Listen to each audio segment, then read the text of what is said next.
श्री राधे। हरे कृष्ण साथियों, आज हम जानेंगे एक भक्त का प्रसंग। गोवर्धन बड़ा सुंदर गांव है। गांव में ब्राह्मण, क्षत्रिय और वैश्यों की बस्ती अधिक है। गांव के बीच में एक मंदिर है जिसमें श्रीनाथ महाराज की बड़ी सुंदर मूर्ति विराजमान है। उनके चरणों में नुपुर, गले में मनोहर वनमाला और मस्तक पर मोर मुकुट शोभित हो रहा है। घुंघराले बाल हैं, नेत्रों की बनावट मनोहारिणी है और पीतांबर पहने हुए हैं। मूर्ति में इतनी सुंदरता है कि देखने वालों का मन ही नहीं भरता। मंदिर के पास ही एक गरीब ब्राह्मण का घर था। ब्राह्मण था गरीब, परंतु उसका हृदय भगवत भक्ति के रंगों में रंगा हुआ था। ब्राह्मणी थी अपने पति और पति के भी परम पति परमात्मा के प्रेम में रत थी। उसका स्वभाव बड़ा ही सरल और मिलनसार था। कभी किसी ने उसके मुख से कड़ा शब्द नहीं सुना था। पिता माता के अनुसार ही प्राय पुत्र का स्वभाव हुआ करता है। इसी न्याय से ब्राह्मण दंपत्ति का पुत्र भी गोविंद भी बड़े सुंदर स्वभाव का बालक था।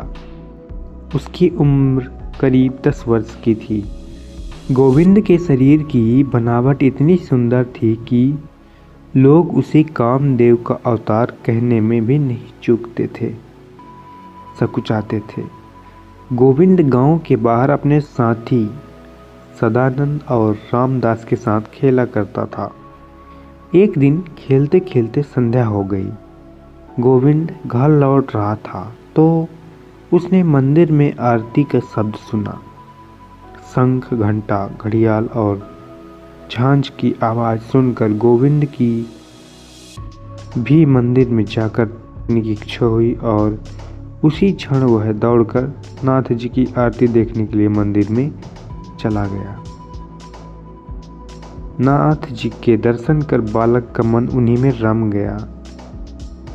गोविंद इस बात को नहीं समझ सका कि यह कोई पाषाण की मूर्ति है। उसने प्रत्यक्ष देखा कि एक जीता जागता मनोहर बालक खड़ा हंस रहा है। गोविंद नाथ जी की मधुर मुस्कान पर मोहित हो गया। उसने सोचा, यदि यह बालक मेरा मित्र बन जाए और मेरे साथ खेले तो बड़ा आनंद होगा। इतने में ही आरती समाप्त हो गई। लोग अपने अपने घर पर चले गए। पुजारी भी मंदिर बंद करके चले गए। एक गोविंद रह गया जो मंदिर के बाहर अंधेरे में खड़ा नाथ जी की बाट देखता था। गोविंद ने जब चारों ओर देखकर यह जान लिया कि कहीं कोई नहीं है, तब उसने किवाड़े के छेद से अंदर की ओर झांक कर अकेले खड़े हुए श्रीनाथ जी को हृदय की बड़ी गहरी आवाज से गदगद कंठ हो प्रेम पूर्वक कहा, नाथ जी, भैया, क्या तुम मेरे साथ खेलोगे?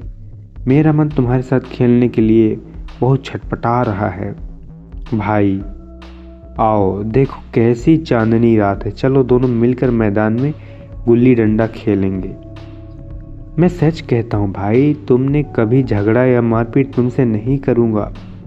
सरल हृदय बालक के अंतःकरण पर आरती के समय जो भाव पड़ा उससे वह उन्मत्त हो गया।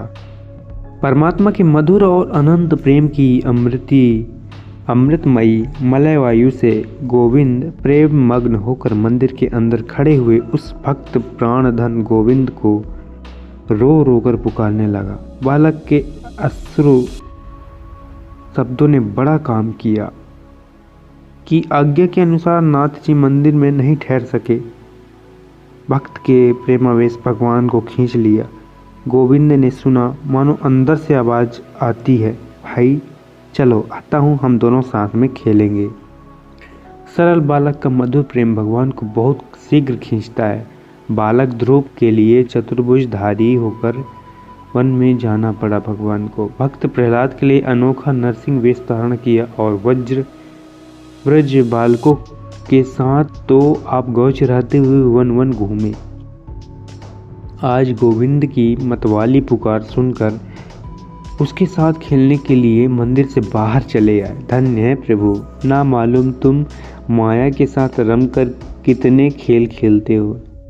तुम्हारा मर्म कौन जान सकता है। मामूली मायावी के खेलने से ही लोग भ्रम में पड़ जाते हैं।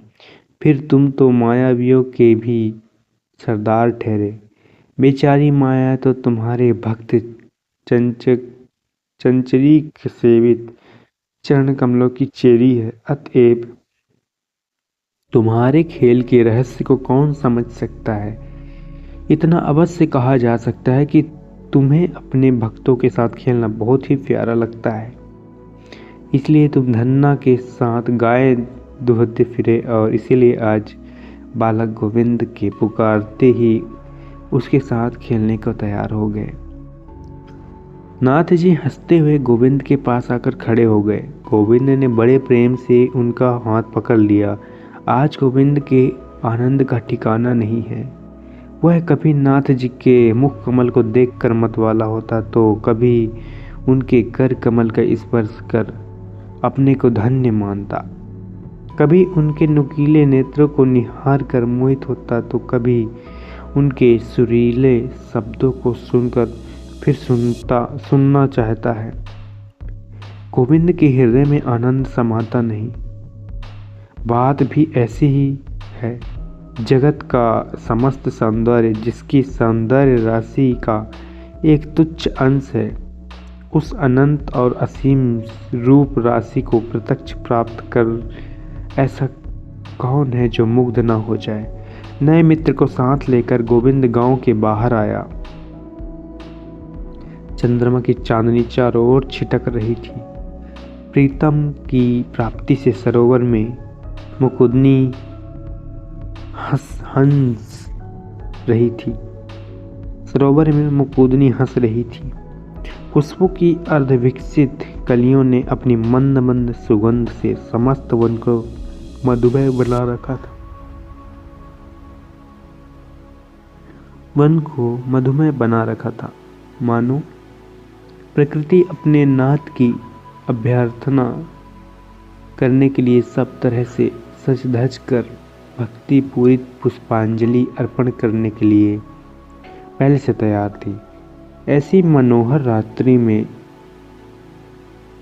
गोविंद श्रीनाथ जी को पाकर अपने घर बार माता पिता नींद भोग को सर्वथा भूल गया। दोनों मित्र बड़े प्रेम से तरह तरह के खेल खेलने लगे। गोविंद ने कहा कि मैं झगड़ा या मारपीट नहीं करूंगा, परंतु विनोद प्रिय नाथ जी की माया से मोहित होकर वह इस बात को भूल गया। खेलते खेलते किसी बात को लेकर दोनों मित्र लड़ पड़े। गोविंद ने क्रोध में आकर नाथ जी के गाल पर एक थप्पड़ जमा दिया और बोला कि फिर कभी मुझे खिंचाया तो याद रखना, मारते मारते पीठ लाल कर दूंगा।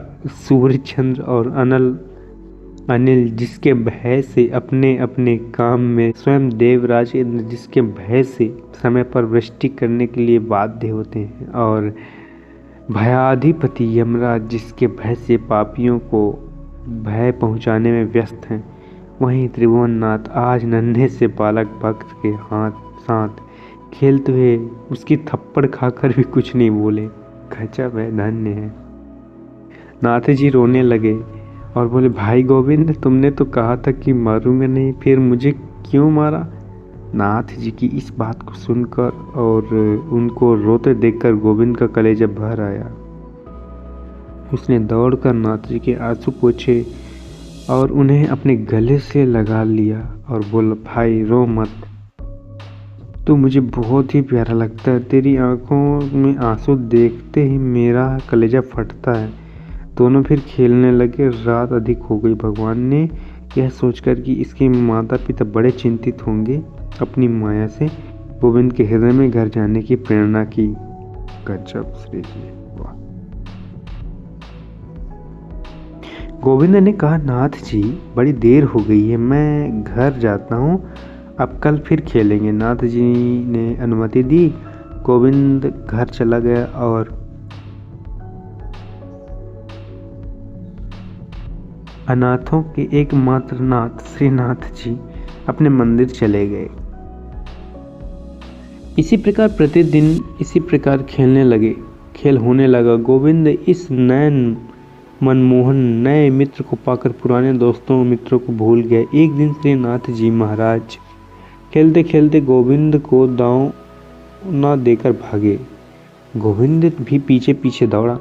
नाथ जी मंदिर में जाकर घुस गए। मंदिर का द्वार बंद था, अतएव गोविंद अंदर नहीं जा सका।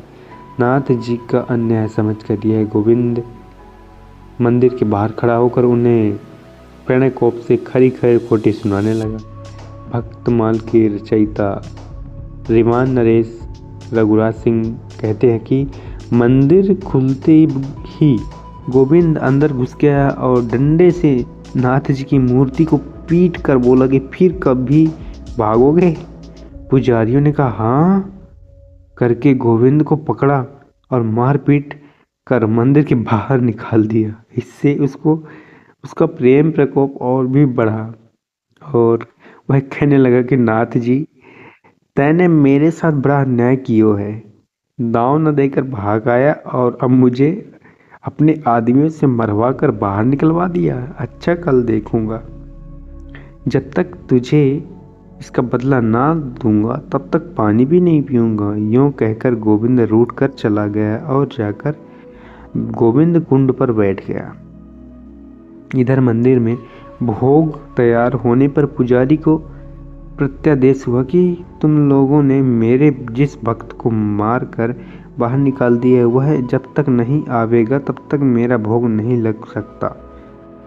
उसके अंग पर जो मार पड़ी है वह सब मेरे शरीर पर लगी। पुजारियों को क्या पता था कि भक्त और भक्त वत्सल अभिन्न होते हैं, कोई अंतर होता ही नहीं।